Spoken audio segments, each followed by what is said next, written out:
The cardboard box smelled of mildew and time, its corners frayed from decades spent in the damp basement of the Gettysburg Historical Society.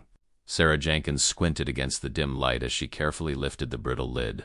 As the Society's newest archivist, she'd been tasked with digitizing their least organized collections, the ones previous archivists had deemed low priority. Just boxes of administrative paperwork, her supervisor had said dismissively. Donation records, maintenance receipts, nothing exciting. But excitement wasn't what Sarah was after. At 32, with a fresh PhD in American history and a specialization in Civil War photography, she'd moved from Boston to this small Pennsylvania town for the quiet and the chance to be near the hallowed grounds where so much history had unfolded. The afternoon sun cast long shadows through the basement's small windows as Sarah meticulously cataloged each document.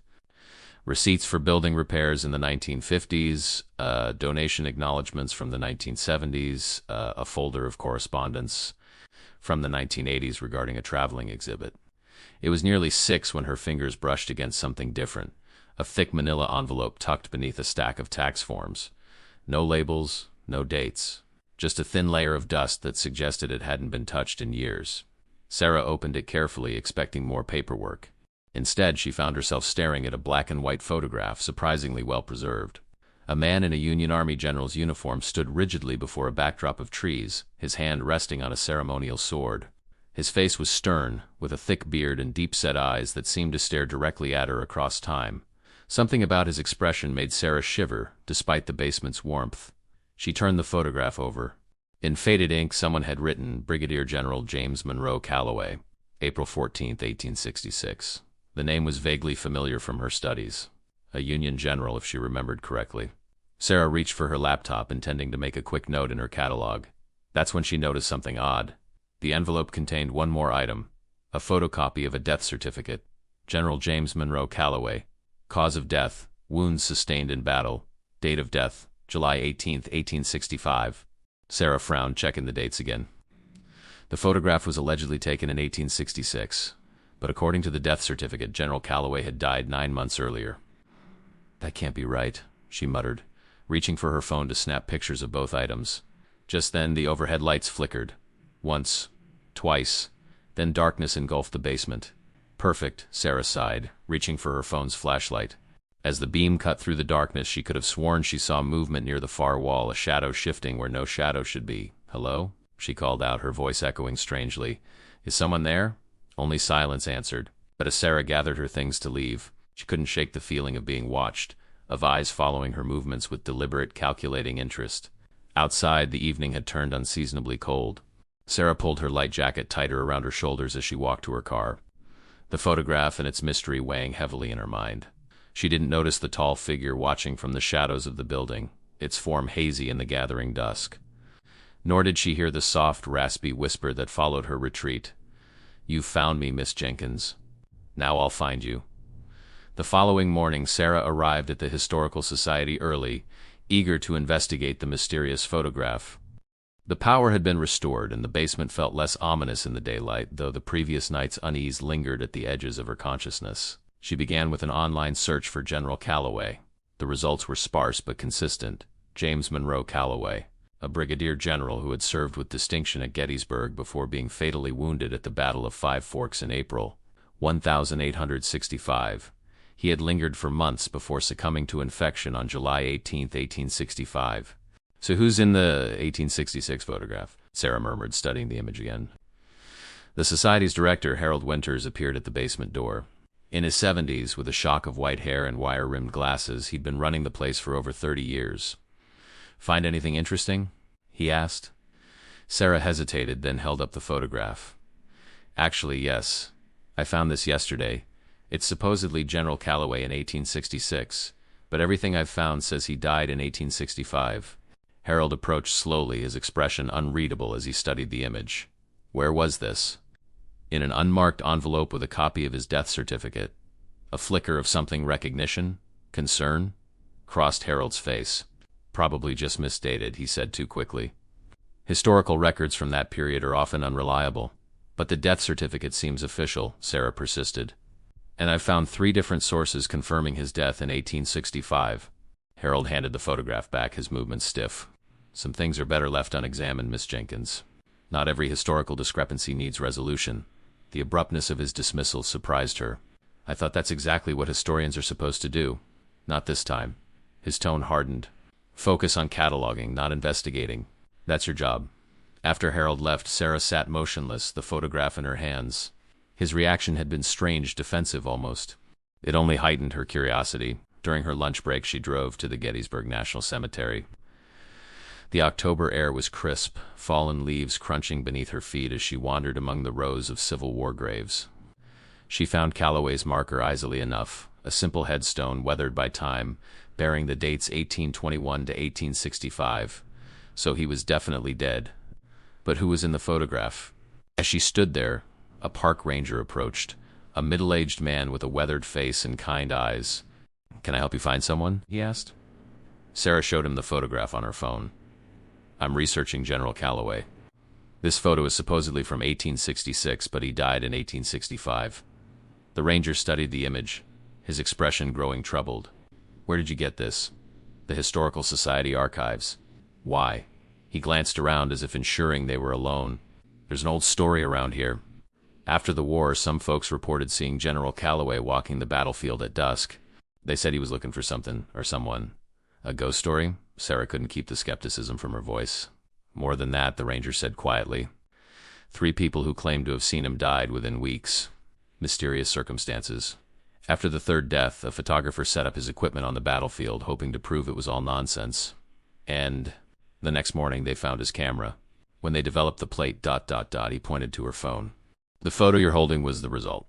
The photographer was found 3 days later in his studio. "Heart attack," they said. He was 27 years old. Sarah felt a chill despite the afternoon sun. "You can't seriously believe I don't know what to believe," the ranger interrupted. "But I know this. That photograph disappeared from the town records in 1920. No one's seen it since." Before Sarah could respond, her phone buzzed with a text message. Unknown number. "You shouldn't have taken my picture, Miss Jenkins." She looked up sharply. "Did you?" But the ranger was already walking away, moving between the gravestones with practiced ease. When Sarah called after him, he didn't turn around. She looked back at her phone, her heart racing. The message was gone. No trace in her notifications, no record in her messages app. Had she imagined it? As she hurried back to her car, the cemetery suddenly seemed vast and empty. The only sound was the rustling of leaves in the wind and the distant rhythmic footsteps that seemed to follow her no matter which way she turned. That night, Sarah couldn't sleep. Every time she closed her eyes, she saw the general's stern face, those piercing eyes that seemed to follow her. Outside her apartment window, the wind had picked up, branches scraping against the glass like skeletal fingers. Around 2 a.m., she gave up on sleep and pulled out her laptop. If the photograph had disappeared in 1920, there might be newspaper reports about it, or the mysterious deaths the ranger had mentioned. The Gettysburg Times digital archives yielded nothing about the photograph. But Sarah did find a small article from October 1866 about the sudden death of Elias Harper, a photographer of some renown, found dead in his studio under circumstances doctors found most perplexing. 2 more searches uncovered brief obituaries from the same period. Martha Wilkins, a seamstress who passed unexpectedly after claiming to have encountered a spirit on the battlefield, and Thomas Burke, a caretaker at the cemetery who died of fright, according to those who found his body. Sarah's hands trembled slightly as she typed "Calloway Ghost Gettysburg" into the search bar. The results were mostly modern ghost tour advertisements. But one link caught her eye, a blog post by a history professor discussing the Calloway curse. According to the post, Calloway had been known for his ruthlessness in battle and his obsession with honor. Rumors suggested he had executed deserters without trial and had once ordered his men to burn a farmhouse with civilians inside, believing them to be Confederate sympathizers. In the days before his death, the post read, Calloway reportedly became paranoid, claiming someone had stolen his soul by taking his photograph without permission. He died cursing the name of Matthew Jenkins, a field photographer who had documented the aftermath of Gettysburg. Sarah froze. Jenkins. Her last name. It had to be coincidence. Jenkins was a common name. She scrolled further, finding a grainy reproduction of a newspaper clipping, Matthew Jenkins. Photographer and correspondent returns to his home in Boston after 3 years documenting the war effort. Boston, where Sarah had grown up, where generations of her family had lived. A sharp crack from the living room startled her. Sarah grabbed her phone for light and cautiously stepped out of the bedroom. The framed print she'd hung just yesterday, a panorama of the Gettysburg battlefield, now lay shattered on the floor. As she bent to clean up the glass, Sarah noticed something odd. In the dim light of her phone, the broken frame seemed to reveal another image beneath the panorama, as if something had been painted over. She carefully peeled back a corner of the print. Underneath was a faded portrait, a man in 19th century clothes. According to the small nameplate at the bottom, Sarah stumbled backward, her breath catching. She hadn't bought this at a second-hand store. It was brand new from the visitor center gift shop. Her phone buzzed in her hand. Unknown number again. He stole my soul. Your blood must pay the debt. This time the message remained on her screen, glowing accusingly in the darkness. A sudden knock at her door made her jump. 3 sharp raps that echoed through the silent apartment. "Who's there?" Sarah called, her voice unsteady. No answer. Just another 3 knocks, more insistent this time. She approached the door cautiously, peering through the peephole. The hallway was empty, but as she turned away, a whisper came from the other side of the door. So close it could have been in the room with her. "I've been looking for you for a very long time, Miss Jenkins." Sarah backed away, clutching her phone like a lifeline. The doorknob began to turn slowly, though she was certain she had locked it. With trembling fingers, she pulled up her recent calls and pressed Harold's number. As the phone rang, the doorknob stopped turning. "Sarah?" Harold answered, his voice groggy with sleep. "It's 3 in the morning. Someone's trying to get into my apartment," she whispered, eyes fixed on the door. "And I found something about the photograph about Calloway." A long pause.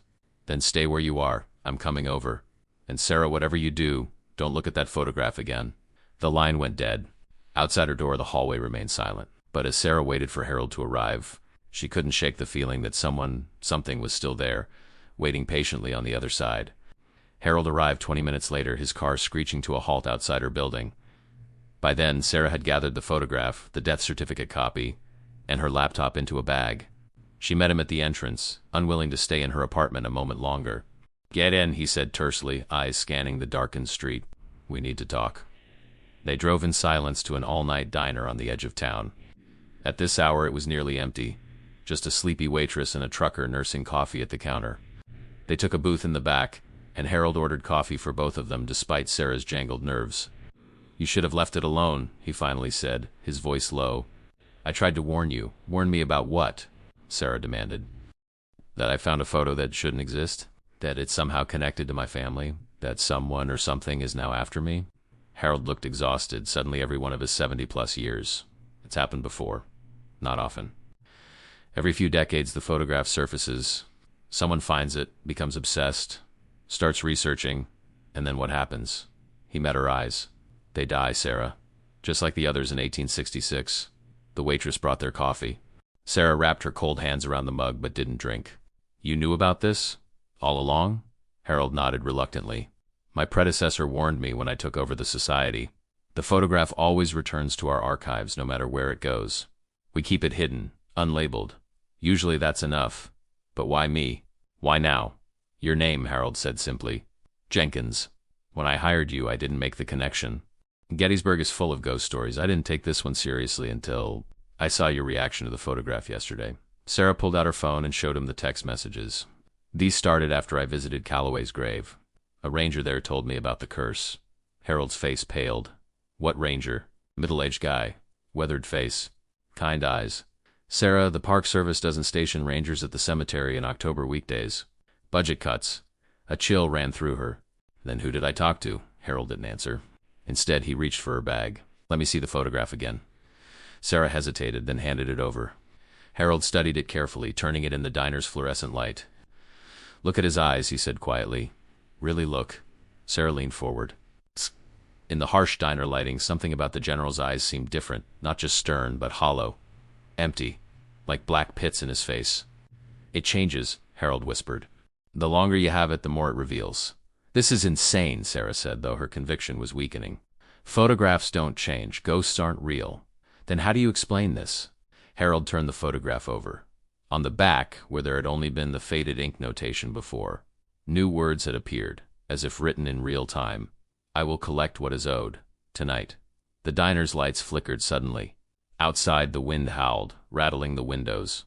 The waitress glanced up nervously. "We need to get rid of it," Harold said urgently. The only way to break the cycle is to destroy the photograph before the diner plunged into darkness. In the momentary confusion, Sarah felt something brush past her in the booth, a cold presence that smelled of gunpowder and decay.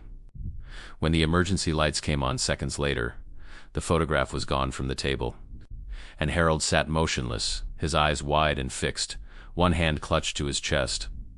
"Harold," Sarah reached across the table, shaking his arm. "Harold," the waitress rushed over. "Is he okay?" But Sarah already knew. As the waitress called 911, she searched frantically through her bag, dumping the contents onto the table. The photograph was there, somehow returned to her possession. But it had changed again. Now there were two figures in the image. General Calloway stood as before, stern and imposing. And beside him, a second man in period clothes, his face identical to Harold's, his eyes just as hollow and empty. Sarah's phone buzzed one final time that night. "He wasn't of your blood. His debt is paid. Yours remains." The police questioned Sarah for hours. Natural causes. They eventually ruled Harold had a history of heart problems. The power outage was due to the windstorm. Everything had a logical explanation, except the photograph. Sarah had hidden it in her jacket before the police arrived, unwilling to try explaining what was happening. Now, back in her apartment with the morning sun providing some comfort, she studied it again. Harold's likeness remained beside Calloway, both figures staring out with those same hollow eyes. Sarah had taken dozens of photos of the original with her phone, hoping to document the impossible changes, but each digital image showed only the original Calloway portrait. The changes manifested solely in the physical photograph. She hadn't slept in over 30 hours. Her mind kept returning to what Harold had said, destroy the photograph, but something held her back. If this was somehow connected to her family, to Matthew Jenkins, destroying it might mean never understanding why. Exhaustion finally won out. Sarah fell into a restless sleep on her couch, the photograph clutched in her hand. She dreamed of a battlefield, the air thick with smoke and the cries of wounded men, a tall figure on horseback watching impassively as the slaughter unfolded below, and behind him a smaller figure with a camera, documenting the carnage. "You think your machine can capture the soul of this moment?" the general asked without turning. "You think you understand what happens here today?" "I only wish to record the truth, General," the photographer replied. The general turned then, his face contorted with rage. "The truth? You steal men's souls with that contraption. You turn their deaths into entertainment. That's not my intention. Intentions mean nothing on a battlefield," the general snarled. "Only actions. Only consequences." Sarah woke with a gasp. Sunlight streamed through her windows. She'd slept through the entire day. Outside, dusk was falling. The photograph was no longer in her hand. Panicked, she searched the couch cushions, the floor, her pockets. Nothing. It was gone. Her relief was short-lived. As she moved to turn on a lamp, Sarah caught sight of her reflection in the window, except it wasn't her reflection at all. A man in a Union general's uniform stood where her image should have been, watching her with cold, dead eyes. Sarah stumbled backward with a scream. When she looked again, her own terrified face stared back at her from the glass. Her phone rang, making her jump. Unknown number. Against her better judgment, she answered, "Hello." Only static responded, punctuated by what sounded like distant cannon fire. "Who is this?" Sarah demanded. The static cleared slightly. A man's voice, distant but clear. "Come to where it happened. Come to where he took my soul." "Where? Where do you want me to go?" "The Devil's Den. Sunset. Come alone." The line went dead. Sarah knew the location well, a formation of large boulders on the Gettysburg battlefield where some of the most brutal fighting had occurred. According to battlefield records, Calloway's men had held that position during the second day of battle. Logic told her to ignore the call, to pack her things and leave Gettysburg immediately. But Harold was dead. The photograph was missing. And whatever was happening, it wouldn't end until she faced it. As the sun began to sink toward the horizon, Sarah drove to the battlefield. October's early darkness was already descending as she parked at the visitor center lot and began the walk to Devil's Den. The battlefield was officially closed at sunset, but no one stopped her as she made her way across the open fields where thousands had died. The wind had died down, leaving an unnatural stillness in its wake. No birds called, no insects chirped, just the sound of her footsteps on the path and her own ragged breathing. The massive boulders of Devil's Den loomed ahead, casting long shadows in the fading light. Sarah approached cautiously, every sense alert. "I'm here," she called out, her voice seeming small in the vast openness. "What do you want from me?" Silence answered. Then, a movement among the rocks, a figure stepping out of the shadows. It was the ranger from the cemetery. But now, in the twilight, his uniform had changed. The Park Service green had deepened to Union blue. His kind eyes had hardened and become hollow. "You're him," Sarah whispered. "Calloway." The figure inclined its head slightly. "And you are a Jenkins. The debt has come due." The figure that had once been a ranger, that had perhaps never been a ranger at all, stepped closer. In the deepening twilight, his features seemed to shift and blur, sometimes appearing as the stern-faced general from the photograph, sometimes as something less human. "What debt?" Sarah asked, fighting to keep her voice steady. "What did Matthew Jenkins do to you?" "He captured my essence without permission." The figure's voice echoed strangely, as if coming from far away. "3 days before my final battle, he took my photograph as I slept in my tent." "A man's spirit is vulnerable in sleep. That's superstition," Sarah said, though her conviction wavered as the figure's form seemed to flicker in and out of solidity. "Photography doesn't steal souls." A harsh laugh escaped the apparition, such certainty from one who has seen so little of the world's true nature. "Your ancestor knew better. When I confronted him, he admitted his transgression. He promised to destroy the plate, but he didn't," Sarah guessed. "No. He used it to create a single print, the one you found. When I died of my wounds, my spirit remained tethered to it. Incomplete. Trapped." The sun had nearly disappeared now, casting the battlefield in deep purple shadows. With each passing moment, the figure before her became more solid, more present. "What do you want from me?" Sarah asked, though she feared she already knew the answer. "Release." The word hung in the air between them. "Your blood bound me to this half-existence. Your blood must set me free." Sarah took an involuntary step backward. "You killed Harold. His debt was different. He knew of my existence, yet concealed me, kept me imprisoned." The figure's eyes glowed faintly in the gathering darkness. "But he was not of Jenkins' blood. His death buys you time to make your choice." "What choice?" The general's form solidified fully now, as real and substantial as any living man. From inside his uniform, he withdrew the missing photograph. "Destroy this, and I will claim you as payment for your ancestor's debt. Your spirit will take my place in the void between worlds." He extended his other hand, now holding a book of matches. "Or leave it intact, and I will continue my hunt through your bloodline, your children, their children, for as long as it takes to balance the scales." Sarah stared at the impossible choice before her. "Why should I believe you? How do I know destroying it won't free you anyway?" "You don't." A cold smile crossed his features. "That is the nature of faith, Miss Jenkins. We all make choices based on incomplete information." In the near darkness, Sarah could see that the photograph had changed again. Now it showed 3 figures. Calloway, Harold, and a third form with blurred features. A space waiting to be filled. "Decide," Calloway commanded. "The night grows deeper, and my patience thins." Sarah's mind raced. If this was real land, every instinct told her it was neither. Option offered escape. Destroy the photograph and sacrifice herself, or leave it intact and doom future generations of her family. Unless there was another way. "What if I could give you what you really want?" she asked suddenly. "Not revenge, but peace." The general's expression didn't change, but something flickered in those hollow eyes. "Explain." "You were a soldier. You lived by a code of honor, however twisted it became. You believe my ancestors stole something from you that kept you from your final rest." Sarah took a careful step forward. "What if I could return it?" "Impossible. What was taken cannot be restored." "Not even by another Jenkins?" Sarah reached slowly into her pocket and withdrew her phone. "I'm a photographer too, in my way. But I can use my camera to give, not take."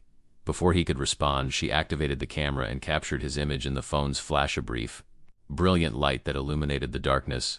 The general howled, a sound of rage and pain that echoed across the battlefield. He lunged forward, hands outstretched toward her throat. But Sarah had already pressed another button. The image she had captured appeared on the screen, and with deliberate movements she deleted it completely. "I release you," she said clearly. "Whatever my ancestor took, I return. Whatever image binds you, I destroy.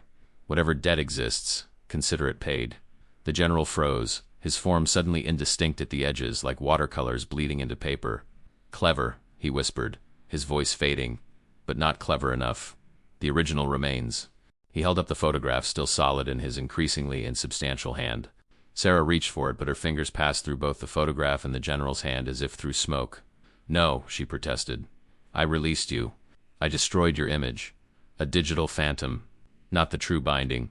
His form was barely visible now, a suggestion of shape in the darkness. "I remain, And so does your debt."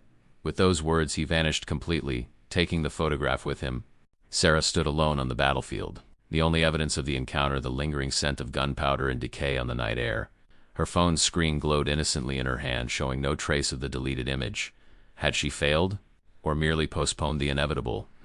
As she turned to leave, her foot struck something solid in the grass. Bending down, she found a small rectangular object, the photograph, but changed once more. The image now showed only an empty backdrop of trees. No general, no herald, just emptiness, as if the subjects had stepped out of frame. And on the back, in fresh ink that smeared beneath her trembling fingers, "Until we meet again, Miss Jenkins, the debt remains." Sarah barely remembered the doctor back to her apartment. The photograph lay on the passenger seat, its seemingly empty frame now more terrifying than when it had shown Calloway's stern face. She had attempted to tear it, to burn it with her car's cigarette lighter. But the image remained pristine, impervious to damage. Inside her apartment, she found everything exactly as she had left it, yet somehow different. The air felt heavier, charged with anticipation. Shadows seemed to linger in corners where they shouldn't. Defying the lights, she frantically switched on. Sleep was out of the question. Instead, Sarah spent the night researching, diving deeper into Calloway's history and the Jenkins connection than she had before. An archived diary from a Union soldier mentioned Calloway's growing paranoia in his final months. The general fears his soul has been compromised. He speaks of shadows that follow him, of being watched from within mirrors in still water. The men whispered that the wound has infected his mind.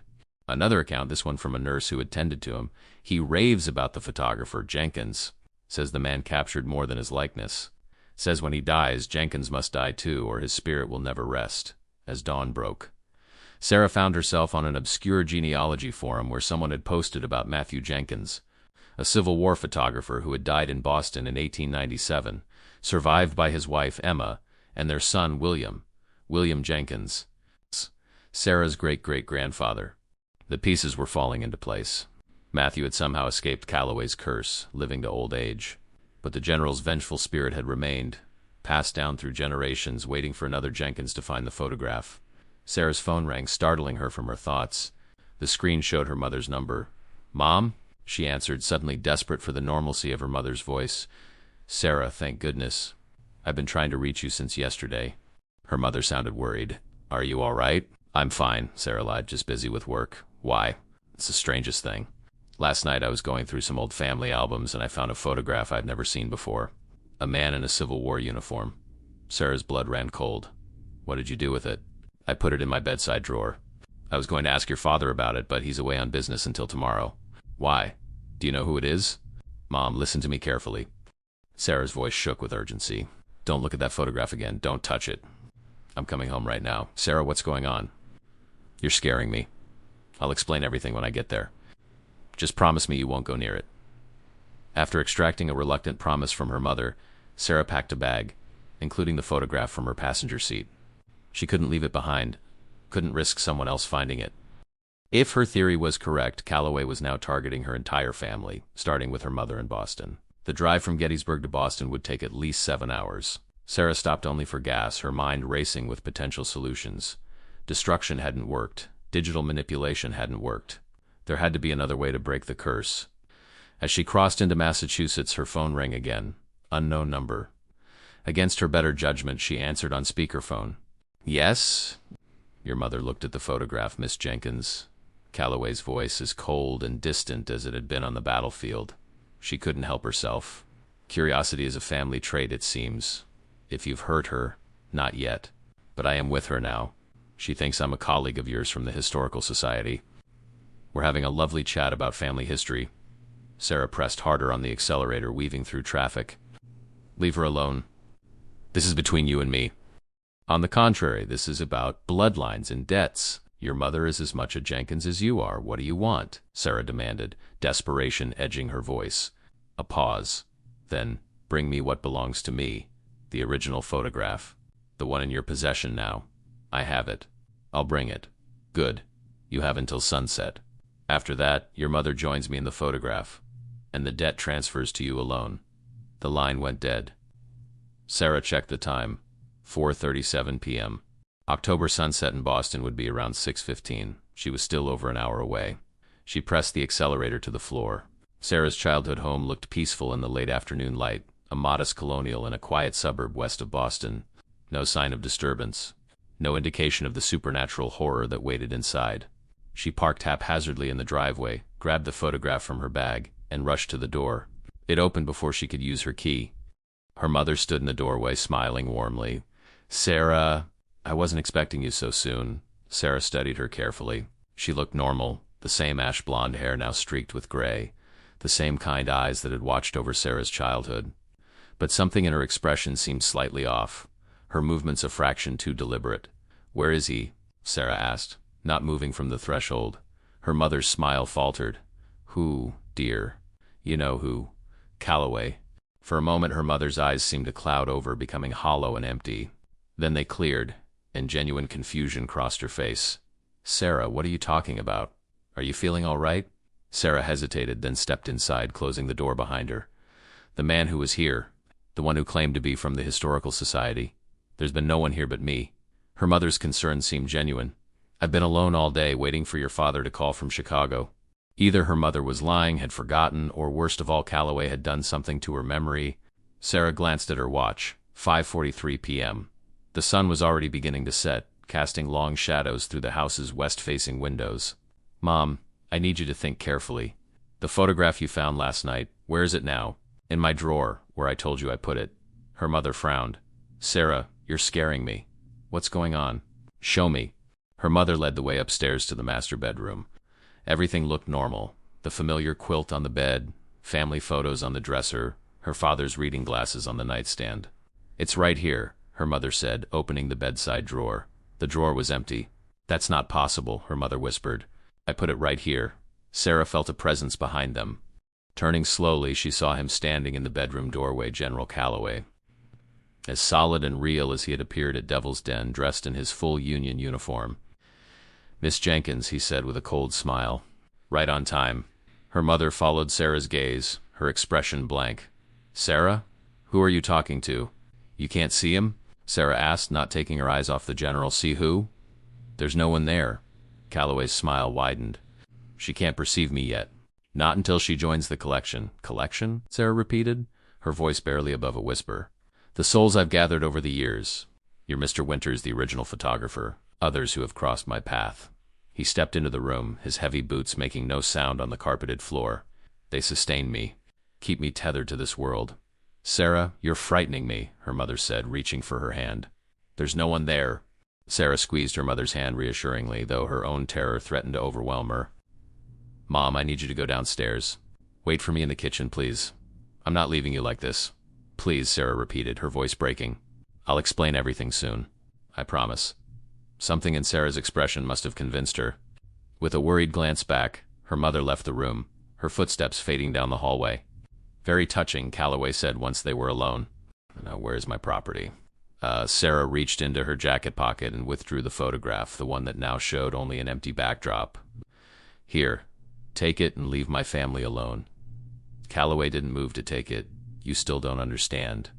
The photograph is merely a vessel.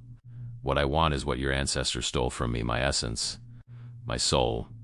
"How am I supposed to give you that?" Sarah demanded. "Matthew Jenkins is long dead, but his blood lives on, in you." Calloway's form seemed to grow larger, filling the room with a cold presence that made it hard to breathe. "A life for a life. A soul for a soul. You want me to die in your place," Sarah realized. "To take your spot in whatever limbo you're trapped in." "Precisely. Your mother will be spared. Your bloodline will continue, free of my influence." He extended his hand. "One life to save many." "Isn't that what your ancestor claimed to believe in when he documented the war, the sacrifice of the few for the many?" The sun was setting rapidly now, the last golden rays fading from the bedroom windows. Sarah knew she had only minutes before whatever power bound Calloway to this world reached its peak. How would it happen? She asked, stalling for time as her mind raced for alternatives. Simply, painlessly. Calloway's voice had taken on an almost hypnotic quality. "You surrender yourself willingly. Take my place in the photograph. I gained my freedom after all these years." Sarah glanced down at the photograph in her hand. The empty backdrop now showed the faintest outline of a figure, her own silhouette waiting to be filled. "And if I refuse, then I take your mother instead. And when your father returns, I take him too." Then I hunt down every living person with Jenkins' blood, one by one, until the debt is paid in full. Sarah closed her eyes briefly, weighing impossible options. Then she looked directly at Calloway, meeting his hollow gaze. Matthew Jenkins wasn't just my ancestor, she said slowly. He was a photographer like me. He understood images, their power, their limitations. Your point? Calloway asked, impatience edging his voice as the last light faded from the windows. My point is that he must have known what you believed, that photographs could capture souls. And if he knew that... Sarah pulled out her phone and quickly navigated to the Photos app. There she had saved the picture she had taken of the original photograph before it changed, when it showed only Calloway. Then he would have left a way to reverse it. She held up her phone, displaying the original image. This is a copy of a copy of a copy, but the principle remains the same. If the original bound you, then perhaps ... double quotes, Sarah's thumb hovered over the delete button. Perhaps destroying even a digital copy while releasing you willingly might break the cycle. Uncertainty flickered across Calloway's features, the first genuine emotion she had seen from him. You cannot trick fate with your modern devices. Maybe not, but I'm willing to try. Sarah's finger moved to the delete button. I, Sarah Jenkins, release you from whatever bond my ancestor created. I destroy this image freely and with full knowledge of my actions. Stop! Calloway lunged forward, but too late. Sarah deleted the image. Then in rapid succession she deleted every copy she had made. For a moment nothing happened. Then Calloway's form began to waver, like heat rising from summer pavement. What have you done? He whispered, staring at his hands as they became translucent. I've given you what you wanted, Sarah said. Freedom from the photograph. Release from your tether. No. His voice was fading now, his uniform losing its solidity. Not like this. Goodbye, General, Sarah said quietly. May you finally find peace. With a sound like a distant cannon shot, Calloway's form collapsed inward, condensing to a point of brilliant light that hovered for a heartbeat before winking out entirely. In Sarah's hand, the physical photograph burst into flames, burning so quickly and completely that she barely had time to drop it before it was gone, leaving not even ashes on the bedroom carpet. Downstairs her mother called her name, concern evident in her voice. Coming, Mom? Sarah answered, her voice shaky with relief and lingering fear. As she turned to leave the room, she caught a glimpse of her reflection in the dresser mirror. For just a moment, so briefly she might have imagined it, her eyes looked hollow and empty, like those of the figures in the photograph. Then she blinked, and her normal reflection stared back at her. Just a trick of the fading light, she told herself. Nothing more. The weeks following Sarah's confrontation with Calloway passed with surprising normalcy. She returned to Gettysburg, explained Harold's death as a tragic coincidence, and resumed her work at the Historical Society. The new director, brisk, efficient woman named Dr. Eleanor Patel, knew nothing of cursed photographs or vengeful Civil War generals, and Sarah intended to keep it that way. By day, Sarah cataloged documents, helped visitors with research questions, and began work on a small exhibit about Civil War photography. By night, she researched everything she could find about Matthew Jenkins. Determined to understand the man whose actions had nearly destroyed her family a century and a half later, she found little concrete information. A few surviving photographs attributed to him, mentions in military correspondence, a marriage certificate, birth records for his children, an obituary that described him as a devoted husband, father, and chronicler of our nation's darkest hour. Nothing to explain why he had taken Calloway's photograph against his will, or why he had kept it despite knowing the general's beliefs, until a package arrived from her mother 3 weeks after her return to Gettysburg. I was cleaning out the attic, her mother's note read, and found this old box with Jenkins' family written on it. It was tucked way in the back, probably untouched for decades. Thought you might find it interesting for your work. The box contained the expected family mementos, old letters, faded photographs, a child's christening gown yellowed with age. But at the bottom, wrapped in acid-free paper that suggested someone had taken care to preserve it, Sarah found a small leather-bound journal. The first page bore a simple inscription, property of Matthew Jenkins, war correspondent and photographer, 1863 to 1865. Sarah's hands trembled as she opened it. The handwriting was cramped but legible, the ink faded to brown with age. Most entries were mundane, notes about photographic plates, exposure times, weather conditions, observations about camp life, complaints about the difficulty of transporting his equipment across rugged terrain. Then dated April 2nd, 1865, just days before the Battle of Five Forks, where Calloway would receive his mortal wound. I have done something today that I fear may haunt me forever, Jen. C summoned me to his tent, ostensibly to document a strategy meeting. Upon arrival, I found him alone in a state of considerable agitation. He spoke of a dream that had troubled him, a premonition of his death in the coming battle. He asked if my camera could capture a man's spirit, preserve it somehow against the eventuality of death. I explained the scientific principles as best I could, but he was not interested in science. I must survive, he said. My work is not yet complete. The look in his eyes disturbed me greatly. What he asked next chilled me to the bone. He wanted me to photograph a group of Confederate prisoners, 7 men captured during a recent skirmish. He believed that by capturing their images immediately before their execution, he could somehow absorb their remaining life force. I refused, of course. The very suggestion was abhorrent, not to mention the fact that executing prisoners without trial is strictly forbidden. He grew enraged at my refusal, threatened to have me shot as a spy if I did not comply. I left his tent in haste, but fear repercussions. The next entry, dated April 3rd, C sent men to my quarters last night. They dragged me to a clearing in the woods where I found the 7 prisoners bound and kneeling. C ordered me to set up my equipment. When I hesitated, he shot one of the prisoners himself, a boy who couldn't have been more than 16.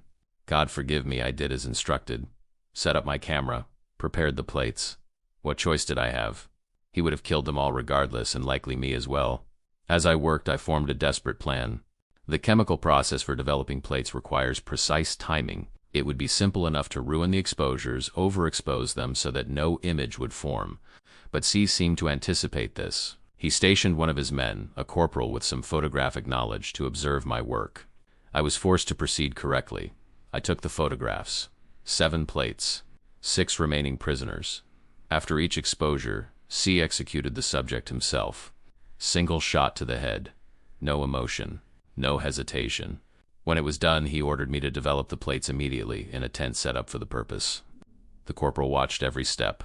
The images that emerged were horrifying, not in what they showed, which was merely men kneeling, fear evident in their eyes, but in what they represented. C studied each one with disturbing intensity. Then he instructed me to photograph him, a formal portrait in his full uniform. I had no choice but to comply. As I prepared the final plate, a desperate idea came to me.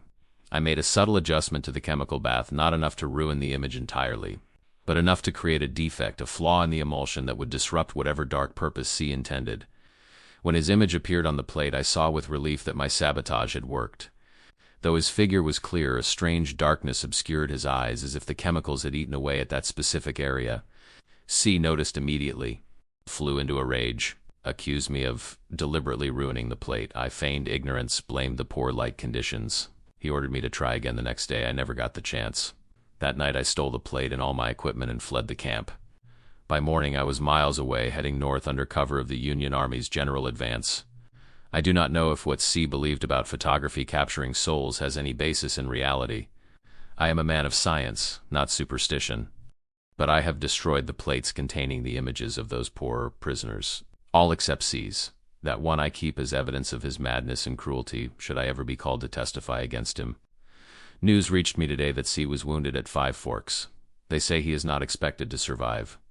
Perhaps there is justice in this world after all. Sarah sat back, her mind reeling from what she had read. Calloway hadn't been the victim of a superstitious belief about photography stealing souls. He had been actively trying to use the medium for some kind of dark purpose, possibly even believing he could extend his own life by capturing the life force of his victims. And Matthew Jenkins hadn't stolen Calloway's soul. He had deliberately sabotaged the general's attempt to use photography for what he believed was a supernatural purpose. The journal continued for several more pages, documenting Matthew's journey back to Boston and his struggle with guilt over what he had witnessed. The final entry dated August 1865, a month after Calloway's death. Word came today that C has died of his wounds. I should feel relief, but instead find myself troubled by strange dreams. In them, C stands before me, his eyes black and empty, demanding the return of something I have supposedly taken from him. E suggests I destroy the plate containing his image. Perhaps she is right. Yet I keep it as a reminder of the darkness men are capable of, even those who claim to fight for righteous causes. If there is any truth to C's beliefs about the soul in photography, and I maintain there is, not, then perhaps it is fitting that whatever essence of him was captured on that plate remains trapped there, unable to continue the evil he perpetrated in life. Still, as a precaution, I have placed the plate and the single print I made in a sealed box, with instructions that it be kept secure and unopened. Perhaps I am becoming as superstitious as C, but better safe than sorry in such matters. The journal ended there. Sarah closed it carefully, her mind racing with implications. This wasn't just family history. It was evidence that Calloway had been a war criminal, using his position to execute prisoners and potentially engaging in what he believed was some form of occult practice. No wonder his spirit had been so vengeful, so determined to reclaim what he thought Matthew Jenkins had stolen from him. In Calloway's twisted mind, Jenkins had prevented him from achieving some kind of dark immortality. Sarah reached for her phone to call her mother to explain what she had discovered, but stopped as the screen lit up with an incoming text. Unknown number. Did you really think it would be that easy, Miss Jenkins? Sarah's blood ran cold as she stared at the message. It wasn't possible. She had destroyed the photograph. She had seen Calloway disappear. Another text appeared before she could recover from her shock. Your ancestor was clever. So are you. But I have had over a century to learn patience. With trembling fingers, Sarah typed a response. You're gone. I destroyed the photograph. The reply came instantly. You destroyed a vessel. There are others. Sarah glanced around her small apartment, suddenly aware of every shadow, every reflective surface. It's the bathroom mirror, the glass in picture frames, the black screen of her television. She typed again. What do you want from me? The truth. Before she could ask what that meant, her phone rang, the same unknown number. Sarah hesitated, then answered, putting it on speaker. Who is this? She demanded, trying to keep her voice steady. You know who it is. The voice was Calloway's, but different somehow, less certain, less commanding. You read the journal? Yes. Sarah's mind raced. Matthew sabotaged your photograph. He didn't steal your soul. You were trying to steal others. A long silence. Then, is that what he wrote? He documented everything? The prisoners, the executions? Your belief that you could absorb their life force through photography? Another silence. This one stretching so long that Sarah wondered if the call had dropped. Finally, he was partly right. What do you mean? I did believe the camera could capture essence, but not to extend my life. The voice sounded weary now, almost human. To preserve what the war was destroying. Honor. Sacrifice. Purpose. You executed prisoners of war, Sarah said flatly. There's no honor in that. They were deserters. Union soldiers who had switched sides when capture seemed imminent. Traitors, not prisoners. A pause. At least that's what I was told. Something in his tone made Sarah hesitate. What do you mean, what you were told? The war changes men, Miss Jenkins. I entered it believing in clear divisions, right and wrong, loyalty and betrayal. By 1865, those lines had blurred beyond recognition. Sarah thought back to the journal entries. Matthew Jenkins had been focused on his own actions, his own guilt. He had described what he saw, but offered little context. Why are you telling me this now? She asked. What do you want? The truth, he repeated, not Jenkins' version, not mine. The actual truth. How am I supposed to find that? Everyone who witnessed what happened is long dead, not everyone. The voice had changed again, becoming more distant, more ethereal. I remain. And so does the evidence. What evidence? The original plates? Jenkins destroyed the ones showing the prisoners, but he kept mine, and he made one print, the one you found. Sarah thought back to the journal. He put them in a sealed box with instructions. Find it. The command was unmistakable. End this cycle, Miss Jenkins. Not through destruction, but through truth. The line went dead. Sarah sat motionless, mind spinning with implications. If Calloway was still somehow present, still able to communicate, then deleting the digital copies hadn't truly freed him or protected her family. She needed to find that box, those original plates, but where to begin? The answer came more quickly than she expected. The next morning she received an email from Dr. Patel, the new director at the Historical Society. Interesting development, it read. A researcher from Boston University contacted us about a collection they recently acquired from a defunct historical preservation group. Apparently, there's a sealed metal box with Gettysburg Historical Society engraved on it, along with the name Jenkins. Given your family connection and our recent loss of Harold, I thought you might want to handle this one. The universe, it seemed, had a dark sense of humor. 2 days later, Sarah sat in a climate-controlled room at Boston University's Archive Center, staring at a small metal box that looked exactly as she had imagined it, tarnished with age but solid and secure. A preservation specialist had already examined it and determined it could be opened without damaging the contents. It's been sealed since at least the early 1900s, according to our records, the archivist explained. The historical group that had it went defunct in the 1970s, and their collection sat in storage until we acquired it last year. We've been slowly processing items ever since. Sarah nodded, barely hearing the explanation. Her focus was entirely on the box and what it might contain. "Would you like me to open it?" the archivist asked. "No," Sarah said quickly. "I mean, if it's all right, I'd prefer to examine the contents myself. Standard archival procedures, of course." The archivist seemed relieved. "Of course, I'll leave you to it. Just use the gloves provided and document everything as you go." Once alone, Sarah donned the cotton gloves and carefully opened the box. Inside, she found exactly what she expected: a small wooden case containing glass plate negatives, the type used in Civil War photography, and beside it, a folded piece of paper, a letter in Matthew Jenkins' now familiar handwriting. "To whoever opens this box," it began. "If you are reading this, then I am likely long dead, and the burden of knowledge I have carried falls now to you." The letter confirmed much of what Sarah had read in the journal, but with one crucial addition. "After fleeing Calloway's camp, I discovered a terrible truth. The men he executed were not deserters at all, but Union soldiers who had discovered his secret communications with Confederate officers. Calloway was a traitor himself, selling information about Union movements for personal gain. Let history remember him not as the hero he pretended to be, but as the traitor and murderer he truly was." Beneath the letter lay a single photographic print, the original version of the image Sarah had found in the Historical Society archives. But unlike that copy, this one showed Calloway's eyes clearly. Not the hollow, empty pits from the cursed version, but the eyes of a man calculating, cold, but unmistakably human. Sarah carefully photographed everything with her phone: the letter, the plates, the print. As she worked, she felt a strange sense of closure. This wasn't about supernatural forces or family curses. It was about history, about truth versus the narratives men construct to justify their actions. That night, back in her hotel room, Sarah's phone buzzed one final time with a message from the unknown number. "Now you know. The truth does not absolve, but it frees. Goodbye, Miss Jenkins." Sarah never heard from Calloway again. The original photograph and plates were donated to the National Archives, accompanied by Matthew Jenkins' letter and journal. A small historical footnote emerged, questioning General Calloway's heroic legacy based on newly discovered evidence. As for the photograph that had started it, all the one that had appeared and disappeared from the Historical Society archives, it never resurfaced. But sometimes when working late in the basement, Sarah would feel a cold presence watching from the shadows. Not malevolent anymore, but watchful, waiting for truth to do what destruction could not: bring peace to the restless dead. Years later, when Sarah had children of her own, she would tell them simplified versions of the story, not as a ghost tale, but as a lesson about the importance of truth, about how history is written by the victors, but preserved by the vigilant. And on quiet nights when the wind blew cold across the battlefields of Gettysburg, she would sometimes wonder if Calloway had finally found rest, or if he still walked those blood-soaked grounds, seeking a redemption that even death could not provide. Some debts, she had learned, could never truly be paid. Some stories never fully ended.